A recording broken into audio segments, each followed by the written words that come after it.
Let's do a grid game. Now, remember, the grid game is not a default for any type of game. It's what happens when you need another dimension, or sometimes, as we'll see in this game, it's just because it's easier to do that way, and easier means faster and more accurate. Okay, so we're going to exam 7, which is an older LSAT, which I'm using because I don't want to burn off later exams, which are more useful for other purposes, but every grid game works essentially the same way. So here is our game.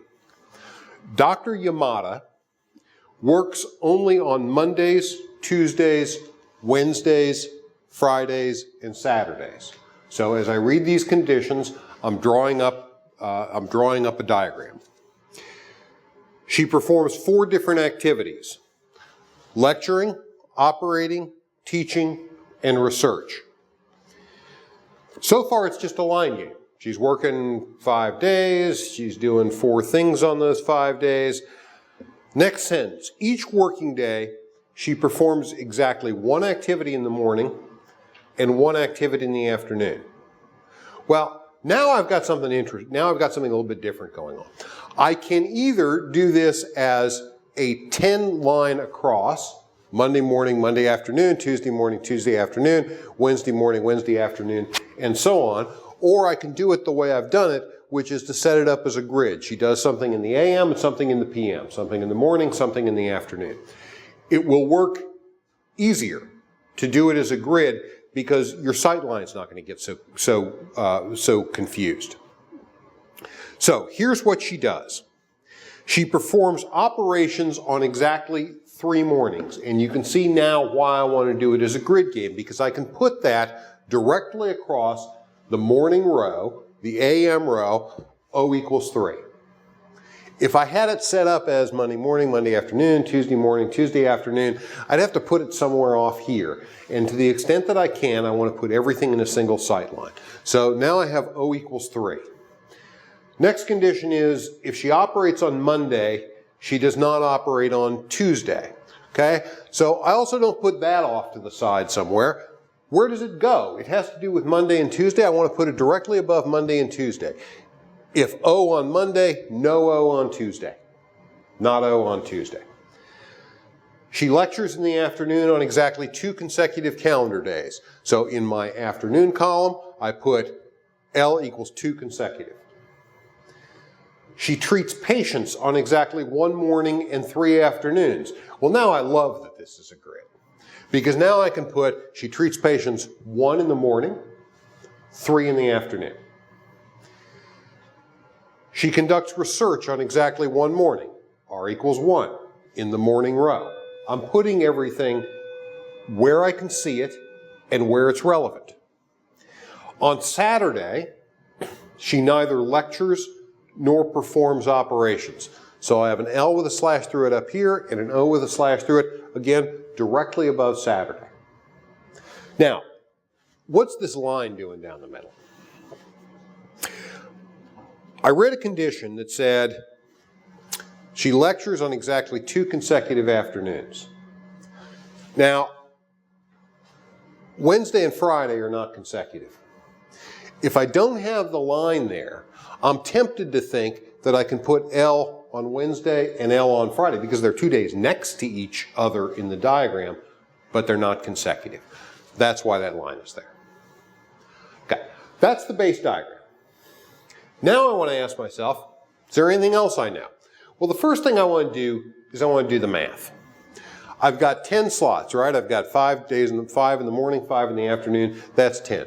Do I have 10 accounted for over here? Yes, 5 here, 5 here. There are no remainders. I've done the math. I know it checks out. I'm going to have 1. There's no free variable here. I know everything that's available to me. But what else do I know? What ties up the most space in the mornings? Well, if she operates on Monday, she doesn't operate on Tuesday, and we've got to have 3 days where Dr. Yamada is operating. So what I know for the mornings is this. My choices are, she can operate on Monday, Wednesday, and Friday, because she also can't operate on Saturday, right? So she can operate on Monday, Wednesday, and Friday, and that means teaching and research, which are my other morning activities, can be on Tuesday and Saturday. They're reversible, so I put a half moon above them. That's choice one. Choice two is she could not operate on Monday. She could operate, then we've only got Tuesday, Wednesday, and Friday left. We know it can't be Saturday. It's not Monday. We know that T and R have to fill up the remaining slots. So now we have T and R in Monday and Saturday. It's reversible. Those are the only two possible states of the world for what Dr. Yamada can do in the mornings. Let's ask about the afternoons. What's tying up the most space? I think it's this one. She has to lecture on 2 consecutive days. What are my choices? Monday and Tuesday, Tuesday and Wednesday, Friday and Saturday, but not Saturday, because she can't lecture on Saturday. So my choices are Monday and Tuesday, Tuesday and Wednesday. We come over here. We know the other activity is she has to teach on 3 days. I only have 2 possible states of the world for the afternoon. Lecture Monday and Tuesday, teach the other 3 days. Lecture Tuesday, Wednesday, teach the other 3 days. This, I can get rid of. That's why I didn't repeat these conditions in this diagram. They're already incorporated. These are the only 4 states of the world. Now I can turn to the questions. So question 8. Which of the following must be a day on which Dr. Yamada lectures? And when we're answering these questions, we're just looking at the pretty picture. That's all we're doing. Does she have to lecture on Monday? No, she could operate on Monday and teach on Monday. Does she have to lecture on Tuesday? Yes. In the afternoon, she has to. That's our answer. We don't need to go any further. We don't need to look at the other answers. We know it has to be Tuesday. Now, I don't really remember why it has to be Tuesday, but you know what? I don't have to. I know I did this right. On Wednesday, question 9. On Wednesday, Dr. Yamada could be scheduled to A, conduct research in the morning. We're already done. In no state of the world can Dr. Yamada conduct research in the morning. So we're on to answer B. On Wednesday, it's Wednesday, but the answer's still the same. On Wednesday, can she lecture in the morning? No. Answer B is out. We don't have to go on to what she's doing in the afternoon.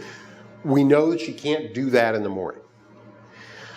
Answer C, can she operate in the morning? Yep. In fact, she kind of has to. And can she lecture in the afternoon? Yes. In one of my 2 states of the world, she can. The answer's C. Don't have to read D. Don't have to read E. I know this is the answer. So we did it as a grid game, you'll recall, because we wanted to get a clearer picture of what was going on in the morning and the afternoon. You could have done this as a line game, but it would have taken you a lot longer and you probably would have made more mistakes. So a grid game in this case is the way to go just because it cleans up the diagram. And what you want is cleanliness and simplicity.